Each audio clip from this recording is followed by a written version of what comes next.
నుంచే ఆ కార్మికుడు చచ్చిపోతే మేం పోయి ఆ కుటుంబాలకు అండగా నిలబడ్డాం.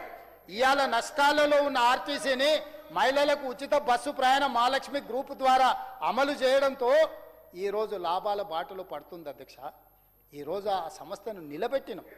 మహాలక్ష్మి ఉచిత పథకాన్ని తీసుకొచ్చి ఈరోజు ఉచిత పథకాన్ని తీసుకొచ్చి వేలాది కోట్ల రూపాయల అప్పులు పెట్టి బకాయిలు పెట్టి సంస్థను నిర్వీర్యం చేసి సర్వనాశనం చేస్తే సంస్థను నిలబెట్టి పట్టాలు ఎక్కించి లాభాల బాటలో నడిపించి ఈరోజు డీజిల్ బస్సులు కాలం చెల్లిన బస్సులను తొలగించి ఈవీ వెహికల్స్ను కొనిపించి ఈరోజు వాటిని నిలబెట్టినాం అధ్యక్ష.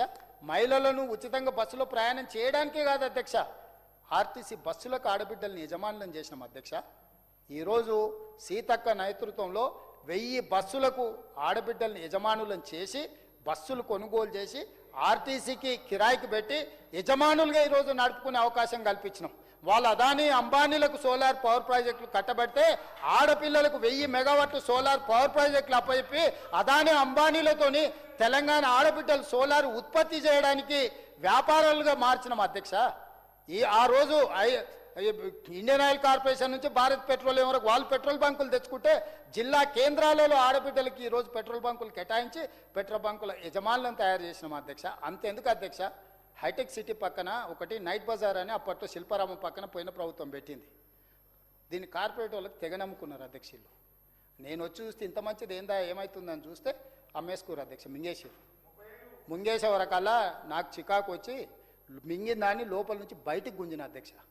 గుంజి మహిళా ఆడబిడ్డలకు ఇందిరా మహిళా శక్తి బజార్ కింద పెట్టి 106 స్టాల్స్ 3.5 ఎకరాలు 1000 కోట్ల ఆస్తిని ఆడబిడ్డలకు అప్పచెప్పి తెలంగాణ మారుమూల పల్లెల్లో ఆడబిడ్డలు ఉత్పత్తి చేసే అన్ని వస్తువులను అక్కడ ప్రదర్శించి ప్రపంచానికి చూపించే విధంగా ప్రపంచానికి అమ్మడానికి ఇక్కడనే కాదు అమెజాన్ ప్లాట్ఫామ్ మీద ఈరోజు ఆడబిడ్డలు ఉత్పత్తి చేసే వస్తువులను ఈరోజు అమ్మకాలకు పెట్టడానికి ప్రపంచమే ఒక మార్కెట్గా ఆడబిడ్డలకు ఈరోజు సృష్టించిన అధ్యక్ష.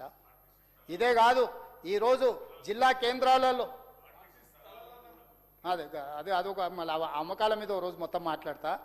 అదేవిధంగా అధ్యక్ష ఈరోజు ఇందిరా మహిళ ఈ స్వయం సహాయక సంఘాలకు అన్ని జిల్లా కేంద్రాలలో ఈరోజు 22 భవనాలను మనం ప్రారంభించుకోబోతున్నాం అధ్యక్ష. ఎక్కడికక్కడ జిల్లా మహిళా సంఘాలకు కూర్చోవడానికి మాట్లాడుకోవడానికి వ్యాపారాన్ని విస్తరించుకోవడానికి ఈరోజు వాళ్ళకు అన్ని రకాలుగా మనం సహాయం అందించి తొందరలోనే 22 జిల్లా కేంద్రాలలో కోట్ల రూపాయలతో నిర్మించిన ఆత్మగౌరవంతో నిలబడ్డ ఇందిరా మహిళా శక్తి జిల్లా కేంద్రాలను మనం ప్రారంభించుకోవడానికి ఈరోజు మహిళల కోసం మనము కార్యక్రమాలు తీసుకొని ముందుకు వస్తున్నాం అధ్యక్ష. ఆడబిడ్డల్ని ఆర్థికంగా నిలబెట్టినందుకైనా అభినందించాలి కదా. వాళ్ళ ఇంట్లలో ఆస్తి పంపకాలు ఉండొచ్చు, ఆడబిడ్డ మీద వాళ్ళకి చిన్న చూపు ఉండొచ్చు. మొదటి 5 సంవత్సరాలు ఒక్క ఆడబిడ్డ కూడా మంత్రివర్గంలో అవకాశం ఇవ్వకపోవచ్చు. ఆడబిడ్డలు అంటే చిన్న చూపు వాళ్ళ ఇంట్లో ఉండొచ్చు, వాళ్ళ పార్టీ విధానం ఉండొచ్చు. కానీ మేం తెచ్చిన మహిళా పాలసీని మహాలక్ష్మి విధానాన్ని అభినందించాల్సిన బాధ్యత వాళ్ళకి లేదా? సొంతింటి ఆడబిడ్డ కన్నీటి పెట్టి వీధిలోకి వస్తే ఏ కుటుంబానికైనా మేలు జరుగుతుంది అధ్యక్ష. ఎక్కడైతే ఆడబిడ్డ కన్నీరు పెడుతుందో అక్కడ కష్టాలే తప్ప ఇంకా ఏమి మిగిలవని చరిత్ర చెప్తుంది అధ్యక్ష. ఇప్పటికైనా కనువిప్పు కలిగించి సంపాదించిన దాంట్లో కొంత పంచండి. మొత్తం తింటే పైకి మన చెప్పిన అధ్యక్ష, నేను ఎక్కడనో ఎంత ఉన్నా పైకి పోయేటప్పుడు ఆర్టీజీఎస్ లేదు బదిలీ చేసుకోవడానికి, ఇక్కడనే వదిలిపోవాలని. అంతోటి దానికి ఇంతోటి దురాశ ఎందుకు అధ్యక్ష? ఉన్నోళ్ళు తలా కొంత వంచుకుంటే అయిపోద్ది కదా. అది చేయకుండా మమ్మల్ని నిందిస్తే ఏమొస్తుంది అధ్యక్ష? పదే పదే నేనేదో విమర్శించినా నేనేదో చేస్తున్నా అని మాట్లాడతారు అధ్యక్ష. మీ సొంతింటి ఆడబిడ్డను నీ పక్కన కూర్చున్న వాళ్ళు లిక్కర్ రాని అన్నారా అధ్యక్ష? మీరే లిక్కర్ కింగ్ అన్నారు. మీ సొంత ఇంటి ఆడబిడ్డను లిక్కర్ రాని లిక్కర్ కింగ్ అని నువ్వు బీఫామ్లు ఇచ్చిన ఎమ్మెల్యేలు అంటుంటే సోదరుడిగా నీకు కనీసం చీమ గుట్టినట్టయినా ఉండదా అధ్యక్ష? ఈ ఒక్క ఉదాహరణ మొత్తం మహిళా సమాజానికి ఒక అవగాహన వచ్చేసింది. వారు ఏ పార్టీ మనిషి, ఏం ఆలోచన అధ్యక్ష.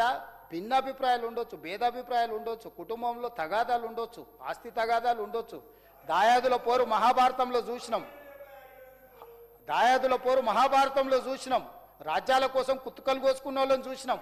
కానీ సొంత ఇంటి ఆడబిడ్డను సొంత మనుషులతోని సోషల్ మీడియాలో దుబాయ్ నుంచి తిట్టిపిచ్చి అదేవిధంగా సొంత ఎమ్మెల్యేలు మీరు బీఫామ్ ఇస్తే గెలిచిన ఎమ్మెల్యేలు లిక్కర్ రానని లిక్కర్ కింగ్ అని ఇట్లాంటి మాటలు మాట్లాడుతుంటే కనీసం నియంత్రించే ప్రయత్నం చేయకపోవడం అనేది ఏ మేరకు సమంజసము, ఏ మేరకు వీళ్ళకు మహిళల పట్ల గౌరవం ఉందో ఈ ఒక్క సంఘటన పట్టి చూస్తే ఉడికిందా లేదా అన్నమని చూడడానికి ఒక మెతుకు పట్టుకొని చూస్తే తెలుస్తుంది అధ్యక్ష. కాబట్టి దయచేసి ఇంకా ఎక్కువ వద్దు చర్చ, నేను డీటెయిల్గా బోదలుచుకోలేదు. దయచేసి వదిలేసే ఇక నన్ను ఇంత మించి మాట్లాడనీయకు. అదేవిధంగా అధ్యక్ష, రాజీవ్ ఆరోగ్యశ్రీ ఆనాడు 2 లక్షలు రాజశేఖర రెడ్డి గారు పేదలకు కార్పొరేట్ వైద్యాన్ని అందించాలని డాక్టర్ వైఎస్ రాజశేఖర రెడ్డి గారు తీసుకొచ్చిన పథకం, దాన్ని నిర్వీర్యం చేసి సర్వనాశనం చేసిరు. నేను వచ్చిన ఎంబడే 2 రోజుల్లోనే 5 లక్షల నుంచి 10 లక్షలకు పెంచి ఈ రోజు వరకు అధ్యక్ష ఈ రోజు వరకు రాజీవ్ ఆరోగ్యశ్రీకి 2300 కోట్ల రూపాయలు మా ప్రభుత్వం పేదల ఆరోగ్యానికి ఖర్చు పెట్టింది అధ్యక్ష.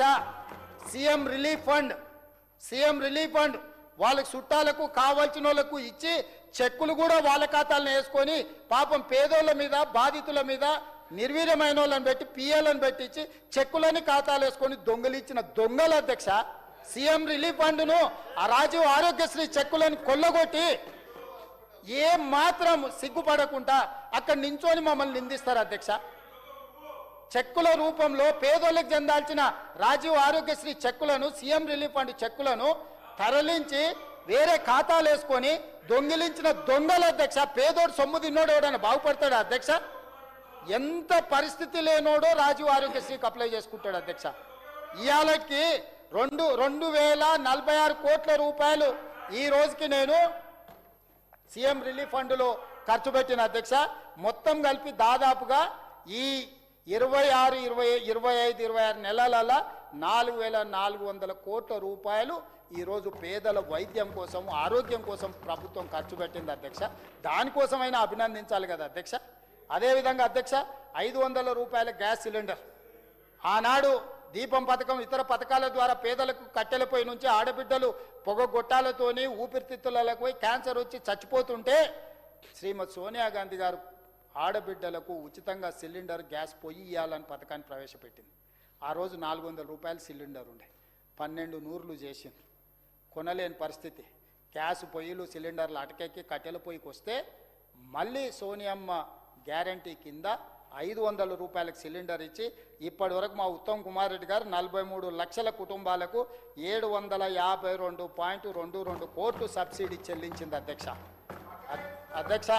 అదేవిధంగా గృహజ్యోతి ఫామ్ హౌజులు ఉన్నోళ్లకు, పెద్ద పెద్ద భూములు ఉన్నోళ్ళకు, భూస్వాములకే ఉచితం కాదు, పేదవాడి ఇంటిల్లో వెలుగులు చూడాలి, వాళ్ళ కళ్ళల్లో ఆనందం ఉండాలి అని గృహజ్యోతి 200 యూనిట్లు ఉచితంగా 52,96,000 పేద మధ్యతరగతి కుటుంబాలకు ఇప్పటి వరకు 3,097 కోట్ల రూపాయలు 200 యూనిట్లు ఉచిత కరెంటు కోసం ఈ రాష్ట్ర ప్రభుత్వం నిధులు ఖర్చు పెట్టింది అధ్యక్ష. అదేవిధంగా చదువుకునే పిల్లల కోసం 39,000 ప్రభుత్వ స్కూలు, కాలేజీలు, విద్యా సంస్థలకు ఉచితంగా ఈరోజు మా ప్రభుత్వం విద్యుత్ ఇచ్చింది అధ్యక్ష. విద్యా సంస్థలకు ఉచితంగా విద్యుత్ ఇవ్వాలన్న సోయి వాళ్ళకు లేదు. ఈరోజు మేము వచ్చినాక పేద పిల్లలకు చదువుకోవడానికి మళ్ళా మాత్రం కంప్యూటర్లు, స్క్రీన్లు, టీవీలు అన్ని కొంటమని కమిషన్లు కొట్టేసి అవి కొన్నారు.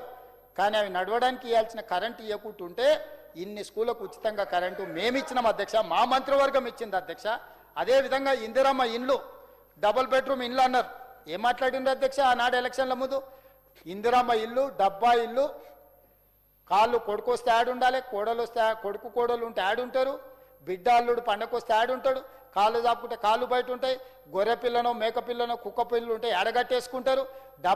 డబ్బా ఇల్లు వద్దు, డబుల్ బెడ్రూమ్ ఇల్లు ముద్దు అని పెద్ద ఎత్తున ప్రచారం చేశారు. నేనేం చెప్పిన అధ్యక్ష, ఏడ ఇందిరమ్మ ఇల్లు ఉంటే గాడ మేము ఓట్లు అడుగుతాం, ఏడ డబుల్ బెడ్రూమ్ ఇల్లు ఉంటే గాడ మీరు ఓట్లు అడుగుతుంది, మీకు 100 నియోజకవర్గాలలో డిపాజిట్ వస్తే ముక్కు నేలకు రాస్తా అని చెప్పిన. వాళ్ళు ఇంటికి పోయారు, మేము ఇక్కడికి వచ్చినాం. ఎన్ని మా పొంగులేటి శ్రీనివాసరెడ్డి గారు ఆ శాఖ నిర్వహిస్తారు. ప్రతి నియోజకవర్గానికి 3,500, సిద్దిపేట, సిరిసిల్ల, గజ్వేల లాంటి నియోజకవర్గాలకు కూడా ఎక్కడ వివక్ష చూపించకుండా 3,500 ఇండ్లు ప్రతి నియోజకవర్గానికి 4,50,000 ఇండ్లు ఈరోజు మేము మంజూరు చేసినాం అధ్యక్ష. ఆ ఇండ్లల్లో ఇప్పటి వరకు పొంగులేటి శ్రీనివాసరెడ్డి గారు 22,500 కోట్లతోని ఈ పథకాన్ని మొదలు పెడితే ఇప్పటి వరకు 5,100 కోట్లు ఎవ్వరు పని చేసుకుంటే వాళ్ళ ఖాతాలకు నగదు టకా టకామని పడేటట్టు, ఎక్కడ అవినీతి డబుల్ బెడ్రూమ్ ఇళ్లలో ఎంతమంది దళారులు ఉండరో, ఎన్ని లక్షల కోట్ల రూపాయలు చేతులు మారినవో ధైర్యం ఉంటే విచారణకు అడగమని చెప్పారు అధ్యక్ష. నిజాలు నిగ్గు తేల్చే పని మేము చేస్తాం. ఈరోజు ఎక్కడ కూడా చిల్లి గవ్వ లేకుండా నిజమైన పేదవాడికి ఈరోజు ఇందిరమ్మ ఇండ్లు ఇచ్చి ఇప్పటికే 5,100 కోట్ల రూపాయలు పేదలకు చెల్లించినాం. ఆ ఇండ్లు గృహప్రవేశం చేసి వాళ్ళ దగ్గర కూర్చొని సహపంక్తి భోజనం చేసి వచ్చినాం అధ్యక్ష. మేము మా మంత్రి పొంగులేటి శ్రీనివాసరెడ్డి గారు ఇతర మంత్రులతో కలిసి. వీళ్ళ అధ్యక్ష మాకు సవాల్ విసిరేది, వీళ్ళకి ఆ స్థాయి ఉందా మా ఎదురుగా నిలబడి మాట్లాడేటంత? వీళ్ళ మమ్మల్ని విమర్శించేది.